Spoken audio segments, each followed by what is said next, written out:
Actually, the leap of faith, to give it the memorable name that Soren Kierkegaard bestowed upon it, is an imposture. As he himself pointed out, it is not a leap that can be made once and for all. It is a leap that has to go on and on being performed in spite of mounting evidence to the contrary. This effort is actually too much for the human mind and leads to delusions and manias. Religion understands perfectly well that the leap is subject to sharply diminishing returns, which is why it often doesn't in fact rely on faith at all, but instead corrupts faith and insults reason.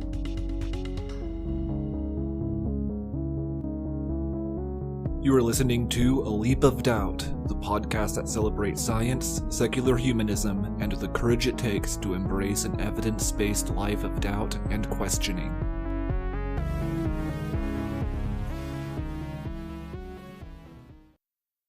Every good podcast needs segments, right? Well, I'm finally starting a new segment for mine, distinct from the main interview, which will usually be the main bulk of my episodes. The segment is Doubter of the Week, and is partly inspired by Jennifer Michael Hecht's lengthy and excellent book, Doubt, A History. Each week, I'll highlight a person from history, ancient to modern and everywhere in between, who I consider noteworthy for their contributions to inspiring doubt or skepticism toward the prevailing beliefs and institutions of their times, often at great personal cost to them, sometimes even at the cost of their lives. This, of course, includes non-believers throughout history, but can also include religious believers who questioned certain tenets of their faith and thus were branded heretics by Orthodox religious authorities who felt threatened by curiosity and inquiry.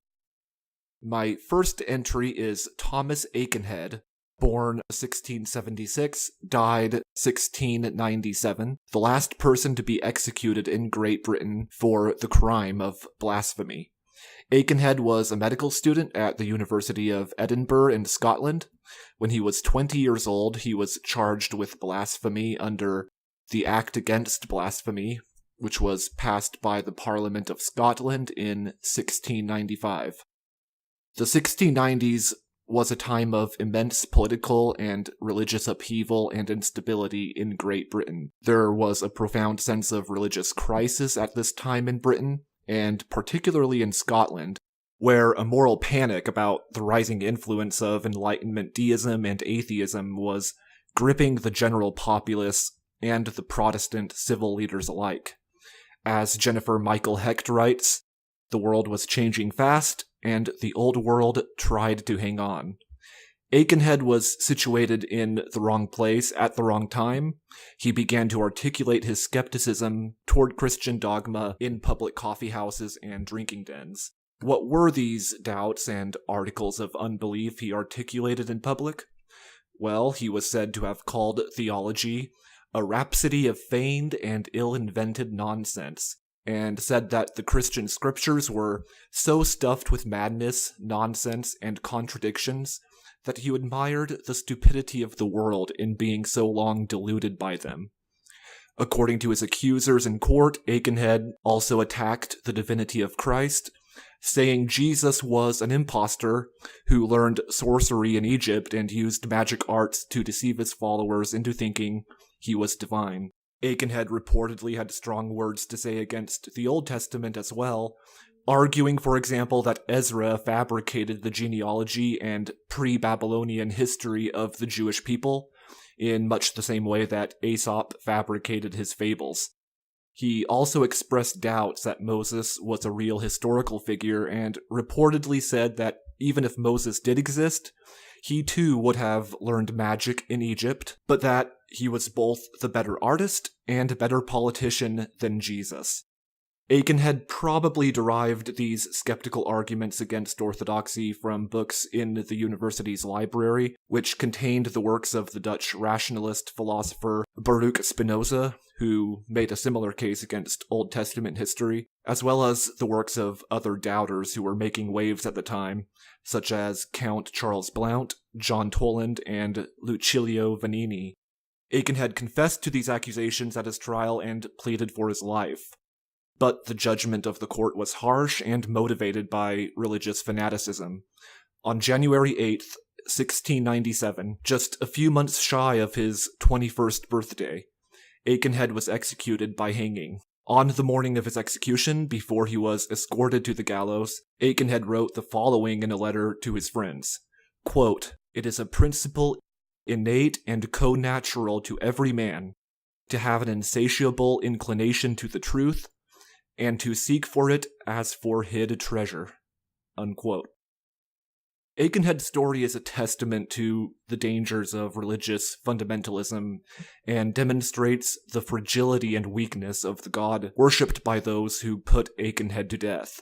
Any religion that has as its object of veneration a God whose reputation is propped up by fear is not a religion that can hold up under critical scrutiny. The Protestants who pushed for the execution of Aikenhead were following a God they imagined to be infinitely powerful and infinitely wise. And yet they also imagined this God's reputation was threatened by a 20-year-old student who openly voiced his doubts and skepticism about certain strongly held and commonplace religious tenets. This incident also illustrates a point made by Hector Garcia in his book Alpha God, The Psychology of Religious Violence and Oppression, and which Hector and I discuss in the interview you'll hear in this episode. The God worshipped by religious fundamentalists, who are willing to put young people to death, follow a God who displays the characteristics of despotic human rulers, who must defend their reputation from the criticism of open and free inquiry at all costs. This God is made in the image of men, not the other way around.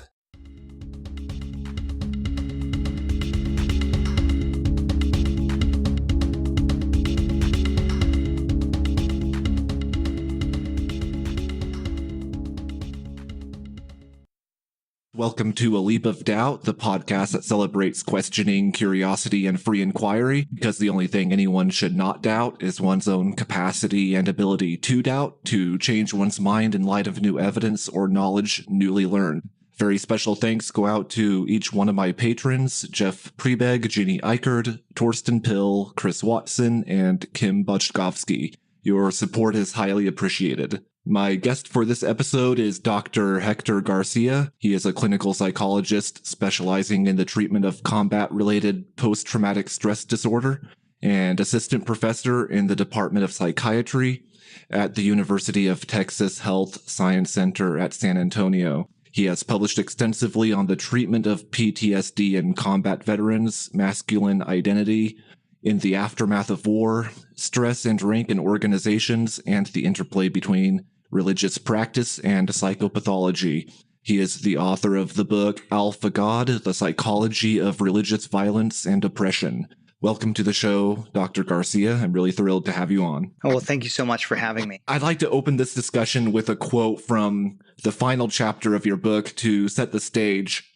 You write, borrowing from William James, "Throughout this book, I have emphasized the importance of making the natural seem strange, forcing insight into a process that is so natural, so automatized, that it is enacted mostly without conscious awareness. It is precisely because the Alpha God paradigm is so intuitive to the primate brain and so reflexively applied to the hierarchies of religion that the need for such a book exists." And I love that line from William James about making the natural seem strange, because I think it speaks to one of the things that I am trying to do with this podcast. We are taking a leap of doubt as opposed to faith, questioning and challenging intuitive beliefs. Faith, it seems to me, is by definition the act of withholding hard and uncomfortable questions about the things we take for granted as natural and right. So let's begin by unpacking some of the concepts embedded in the paragraph I quoted. Help us understand what the Alpha God paradigm is and what you mean by that. I love that quote too by William James. And the general idea is that the older the impulse, the less available to conscious awareness it usually is, typically speaking. I mean, we don't have to think about breathing, we just do it. And that applies to a lot of social behaviors. So bottom line is we evolved from apes, and we are one species of great ape that managed to leave Africa and populate the world. And for most of our evolutionary history and today, we evolved in rank stratified social groups. And much of our evolved psychology is designed to help us navigate the hierarchy. Who can we form alliances with within that hierarchy? Who should we steer clear of? Who can we challenge for resources in the hierarchy? Who should we avoid? It's not difficult to understand how those pressures would help us evolve a great deal of neural architecture and psychological apparatuses designed for that purpose to help us navigate that. So in the end, when we look to the clouds and imagine gods in the clouds, as it were, we project what we know.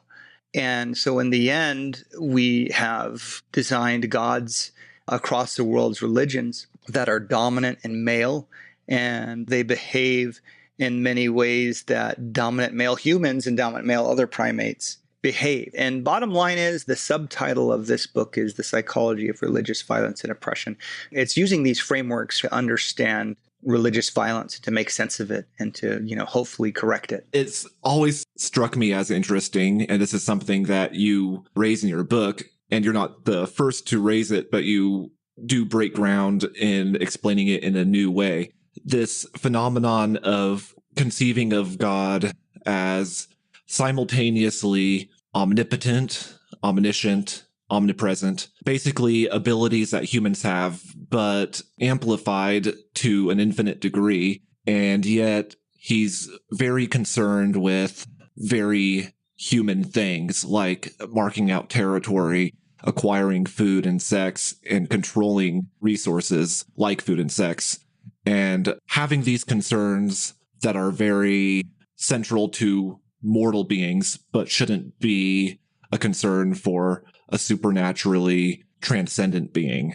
And this kind of betrays the fact that God is created in the image of man and not vice versa. Exactly. And you're right. I'm certainly not the first one to come up with that idea either, but this book develops what is involved with that projection. And there's a great deal of our gendered psychology that comes about from mate competition, especially among males. So we are sexually reproducing beings, and across the world's animal species, males compete for mates. They compete for sexual primacy. They compete for territory. They seek to subordinate other males around them and require submission displays. And with all of that, it's usually around contested resources, like you mentioned, food or sex, which biological beings require. If you are a being with all the omnis that you just mentioned, you shouldn't require those things. Why would you care about sexual control? Well, males typically care about sexual control because it's relevant to our reproductive fitness. So this obsession that men across history have had with virgin brides and chastity and sexual loyalty before the advent of birth control, it was all designed to protect against cuckoldry. This idea that men can spend valuable time and resources and energy and take risks caring for and defending offspring that isn't his, something that women never have to contend with, because women always know if the child is theirs. So that makes sense if you're an organic being, but if you're not and you're omniscient, why would you care about virginity? But we see this theme over and over and over across the world's religions, where you have gods obsessed with virginity, gods preferring virgin brides for their offspring, for example. Even the fact that God is gendered in the first place and is usually male speaks to the sexual dimorphism that creates the appeal to strong, powerful males in the first place. So your argument is that the fact that the God of the Abrahamic faiths, which is the God you focus on primarily in the book, is male is because there's an intuitive appeal to God who is male. And is it the case that sexual dimorphism creates features in men that are conducive to protection and domination? And what exactly is entailed by dominance? I guess maybe that would be a good place to go, is to define dominance. Oh boy. Well, you hit on a number of things. First, yes, it's intuitive to the primate brain. So all these adaptations really light up in the presence of a dominant male protector god. It's emotionally intuitive. That's what makes the religious experience so powerful, is that it plays on these very ancient adaptations. So as far as a protector god, like you mentioned, across primate species, it's usually males are bigger, and that happens by way of mate competition because bigger males are better at besting smaller males, and they usually have reproductive primacy, which selects for bigger males. But those males are often tasked with protecting the monkey troop against predators, for example. We seem to prefer that feature in our male leaders today. I'm thinking of this one study that looked at a huge span of time. I forget how long, maybe like 70 years or something like that, and looking at elections in presidential elections in the United States, and found that I think every single election, or nearly every single election, the taller candidate won. So in the modern day, you're never going to see a president protect you in a physical fight. But there's this intuitive appeal, and I think this is where it's unconscious.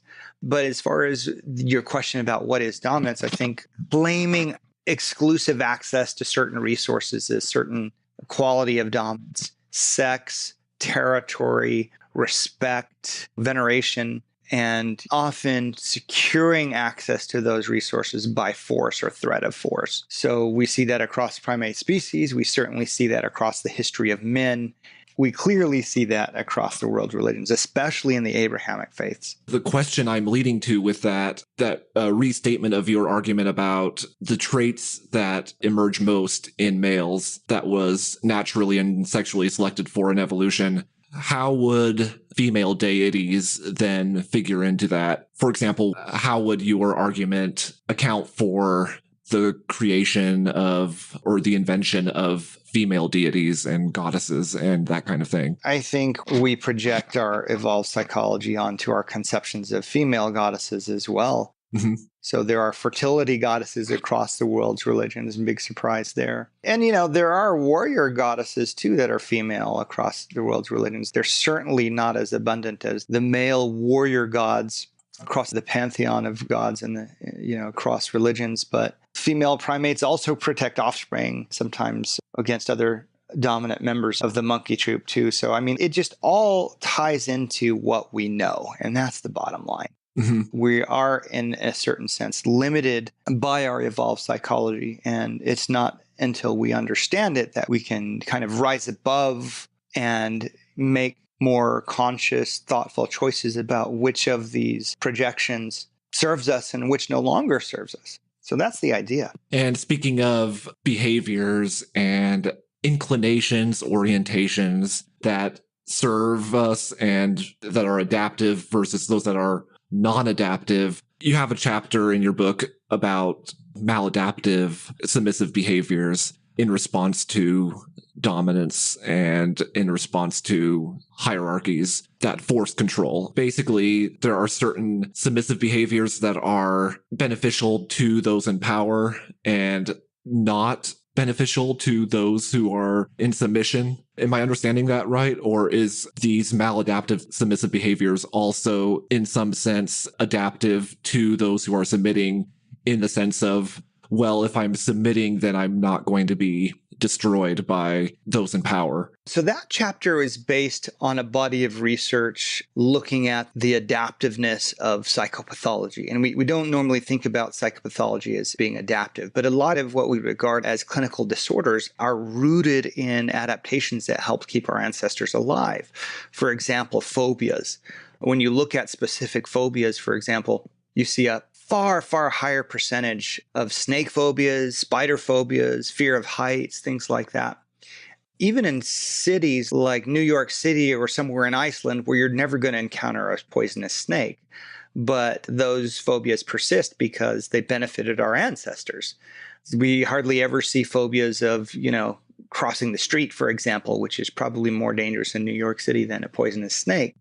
Depression is also seen as one of these adaptations, because with depression, you tend to become what's called anhedonic. So you lose interest in sex, you lose interest in food, Nothing tastes good, nothing feels good, and you get a sense of worthlessness. Self-esteem tends to plummet. And so the idea is that in a dominance hierarchy, sometimes it benefits us to withdraw from certain resources, especially if those resources are contested by another dominant member of the troop who has the capacity to hurt us and take us out of the gene pool. So in other words, live to fight, live to breed, live to survive another day, to breed another day, and not challenge the dominant member of the group who could hurt us, who could take us out of the gene pool.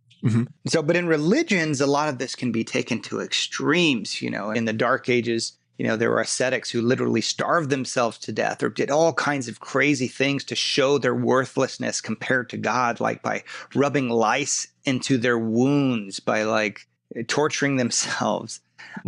So it can be taken to extremes in the classic sense of the idea of psychopathology. And what is it about religion that facilitates this taking of things to extremes? Is it the projection of these things that we find appealing in our leaders and putting that on a pedestal so that projecting all these attributes that we are drawn to in order to survive in male leaders, for example, in hunter-gatherer societies, and projecting that to an infinite degree, is that what makes religion so susceptible to taking things to extremes? The fact that we're projecting these things to an infinite degree. Like to an infinitely powerful being? Yeah, perhaps. There's probably a connection there. Maybe you're right. Maybe the displays are commensurate to how powerful we imagine the being in the ether. But, people do these kinds of things to dominant members of the tribe as well. There were groups of islanders who, to show submission to their gods, they were forced to do all kinds of crazy things, including eating pig feces. I write about that in the book. So that's pretty extreme. But then again, a lot of male leaders have kind of, blurred the line between the supernatural and themselves. And that's the bottom line with this book. I mean, gods don't require these displays of humiliation or self-harm. Gods don't require acts of sexual submission. Men do. And, they do claiming alliances with the most dominant ape in the universe, so to speak. And that's the point. I mean, it's unmasking this notion of God for what it really is. And it's really about us. And it's about the conception of God, especially the Abrahamic God, as essentially glorified ape. You said earlier, why do we have a gendered God? Does this God have genitalia? What would this God use with genitalia? He doesn't need to reproduce. He lives on for all eternity.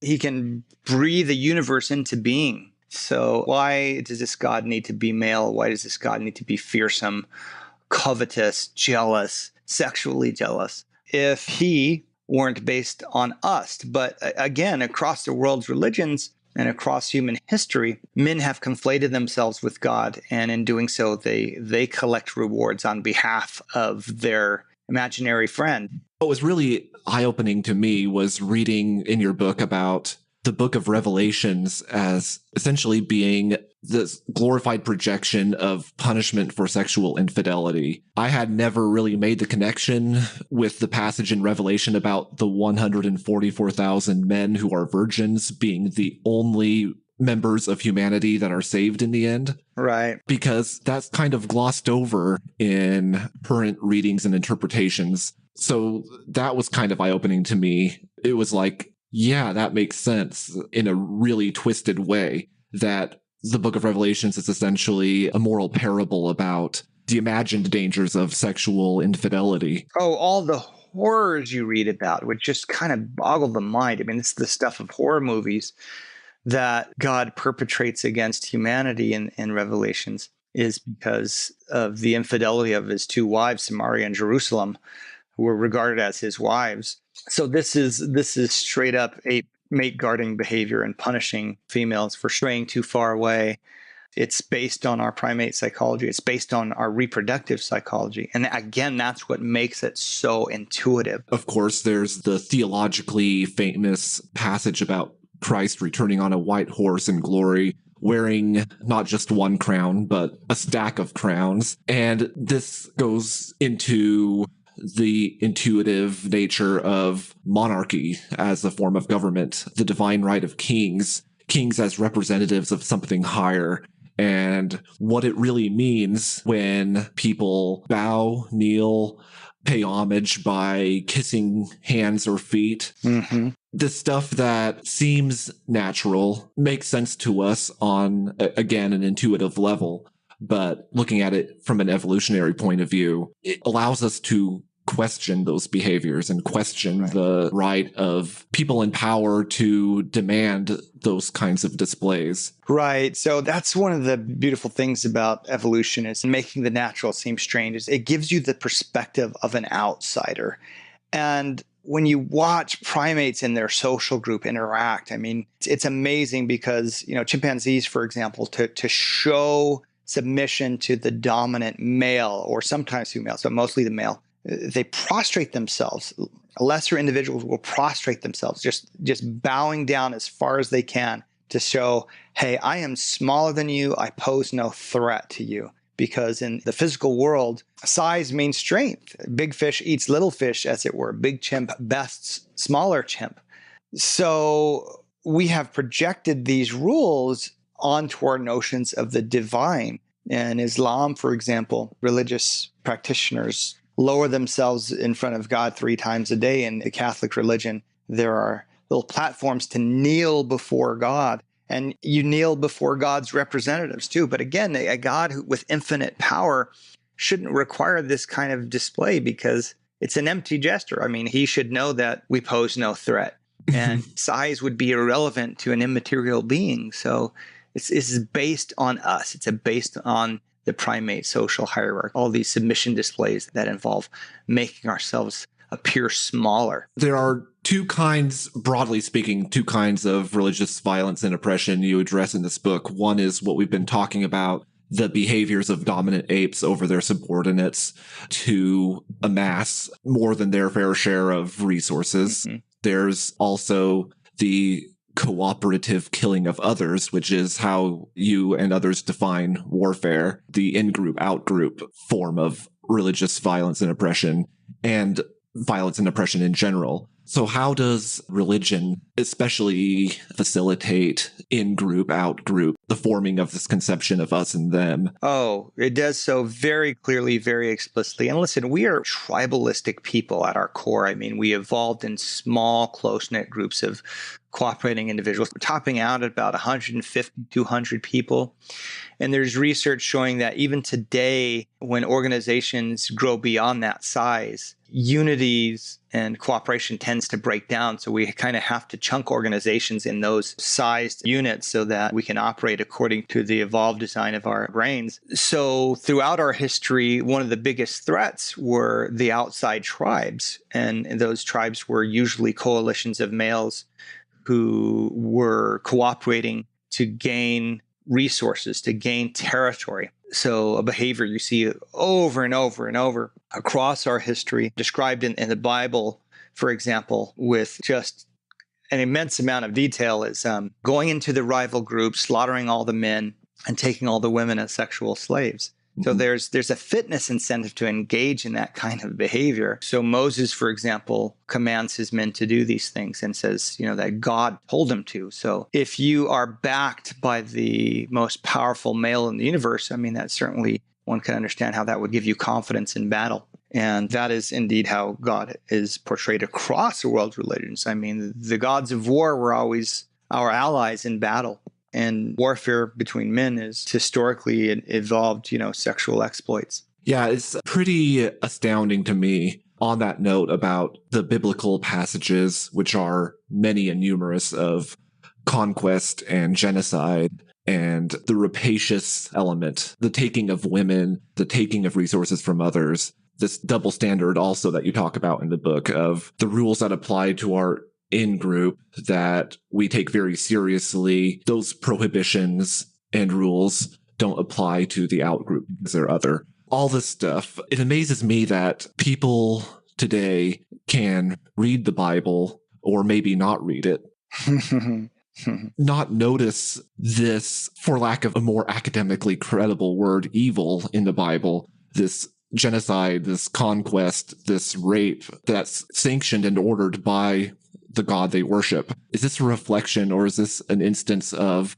the same thing you talk about in that book of the rules that we would hold ourselves to don't apply to those we perceive as other? I would not want to live in the biblical era. What a terrible time to be alive and to try and survive. I mean, warfare was everywhere. If one group had the power to decimate another group, there was nothing stopping it except for the power to do so. Mm-hmm. The morals that came out of that era are what are embedded in the Bible. And a lot of religious folk don't even know about some of these things. I mean, I've mentioned some of these passages to friends and family of mine who are highly religious, and they just were astonished that these passages were in there because maybe they hadn't read it, or maybe their pastor or preacher or whatever kind of conveniently skipped over that. But yes, the in-group, out-group mentality, you see that codified into the Bible, like the Old Testament, thou shalt not kill, thou shalt not steal, honor thy father and thy mother. The New Testament, love each other as brothers and sisters.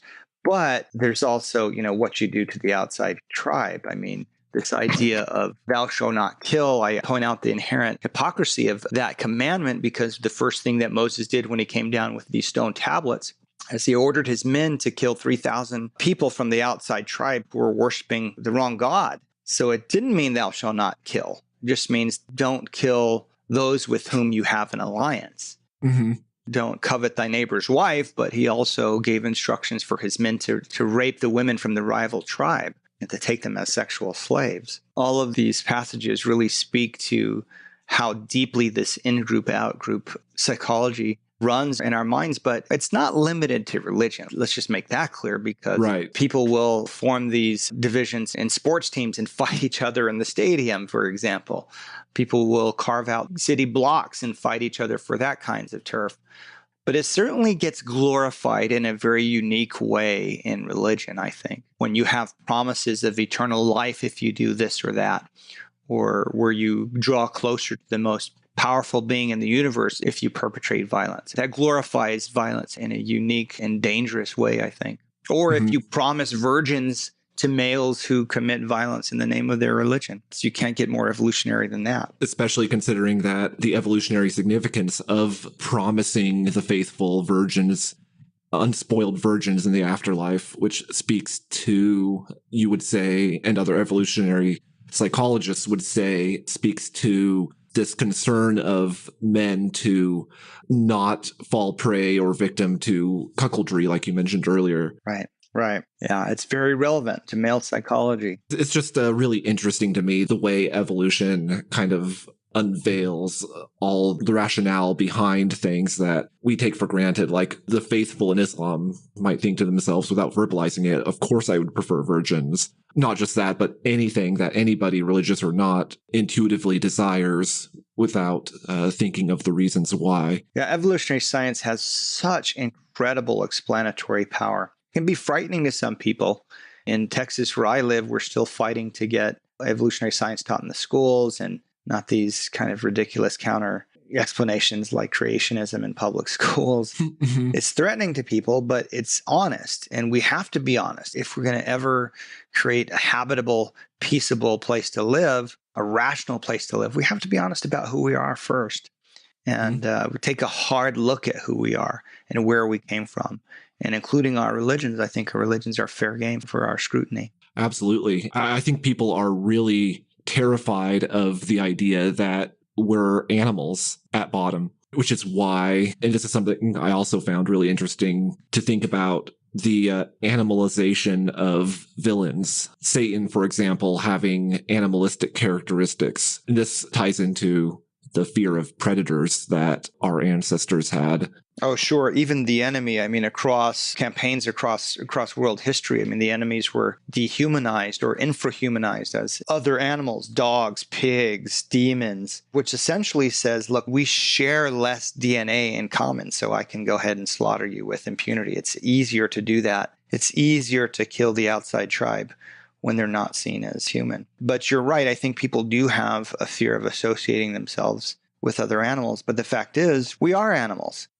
And Ernest Becker, he's an anthropologist who kind of developed this idea that we humans have such a highly developed sense of self. We know that we are And a lot of that is just attributable to our cerebrum. And what that ends up doing is making the idea of our eventual death a terrifying proposition, because we know that this sense of self is coming to an end. So we erect all kinds of defenses against that. And one kind of defense is just saying, hey, we're actually not like animals. We actually are above animals. We're a different in kind from all other life forms, which is something that you see and expressed throughout the Bible, for example. Mm-hmm. This idea of imago Dei, that we're made directly in the image of God in a superior position to all other animals on the planet. Which is the rationale given for man's dominion over nature. Exactly. It's obvious how that could be destructive in the long term for us. And speaking of the long term, is there any hope for us? Is there any way to transcend our own innate drives and our own human nature? Education is a step in the right direction. The importance, as you mentioned, of learning and understanding who we really are in the light of what science tells us. That's key. That's key. I mean, it can't happen if we flatly deny evolution by natural selection, if we can't teach any of this in schools. There's a stunning anti-science bias in the U.S. it's just astounding. I mean, other countries look at us and like, what is the matter with you? Yep. But that's the first step. How can we overcome it if we don't even acknowledge that it exists? We have to understand our evolved psychology. We have to understand where it all comes from and the why. That's the beauty of this science. It explains why. What is the purpose of a particular inclination? And once you understand that purpose, you have the power to make more conscious choices instead of just reflexively acting these impulses out like we do so much in so many destructive ways. The other thing is separation between church and state. That is critical.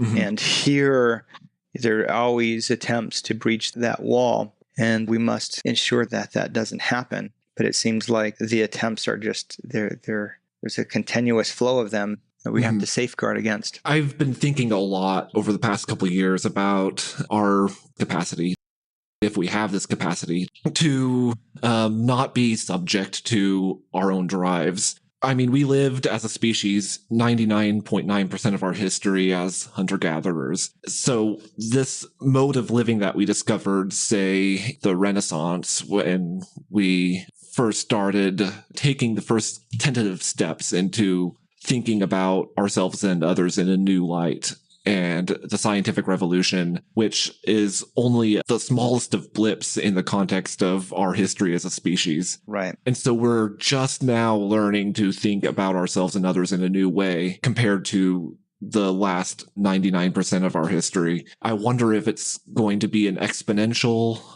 improvement or if it's going to just drag on, and if we're going to repeat the same cycles of progressing forward and moving back, progressing forward, moving back, the whole 2 steps forward, 1 step back kind of process. And I interviewed some episodes ago Dr. Valerie Tarico, a psychologist who also thinks about these kinds of things. And she was talking about popular culture reflecting this. There have been a number of films recently celebrated by liberals for taking on traditional roles and upending them. There was Black Panther, which it had an all-black cast and crew, and it didn't fall into the typical kind of fare that African-American stars and filmmakers have been forced into. And there was films like Wonder Woman, which propped up the figure of the powerful female role model as a character who can take on all the roles and attributes usually given to men. Sure. And yet, in these films, there is still the intuitive things we gravitate towards, like Wonder Woman was a warrior who decimated people in battle. Black Panther was part of a progressive society, and yet in that society, leadership was determined by ritual combat. So these are like examples of, within progressive narratives, there's still these ancient drives we have that are extremely old and are very hard to eradicate. And of course, these films are made with a certain viewership and market in mind. These themes are so appealing. I mean, what's striking to me is how you see mate competition in so many action movies. It's always, two males fighting to gain access to a female or to save a female from another male. These themes are intuitive to us, and they sell. And they sell movie tickets. They sell products. I think advertising executives are the consummate evolutionary psychologists. So can we ever fully transcend our biology? Well, we are biology. But we can certainly make better choices. You certainly see in this country there's a conservative element that seems to want to pull us back to male sexual control and dominance. And in fact, I don't know if I told you, I've got a book coming out in the spring which kind of unpackages how mate competition maps onto political orientation. Interesting. Don't have a title yet, but it's coming out in spring of 19. Awesome. I'll really look forward to that. And yeah, I do take hope in the fact that we are a species able to look at ourselves and be possessed of self-awareness. So that capacity, that consciousness that was one of the beautiful mistakes of evolution, right, is probably the key to our species' continued survival. Sure. Even though it could also lead to our species destroying itself. It's one of those things that it can go either way, but the fact that we do have the capacity to be self-aware, that we are, as Carl Sagan said, pieces of the universe looking at itself. Right. That's a place we can look to for hope for our species' continued survival. Yeah, that's a really powerful thought. And the thing is, our lives have gotten so much better since we were hunter-gatherers. We've gotten so much better since the Middle Ages. Things have progressed, and it is, largely, I would argue, through Enlightenment ideals, to using science as a platform or as a tool to understand the world and to create a more livable life to live, using reason, using rational thinking. I think that's going to be the key.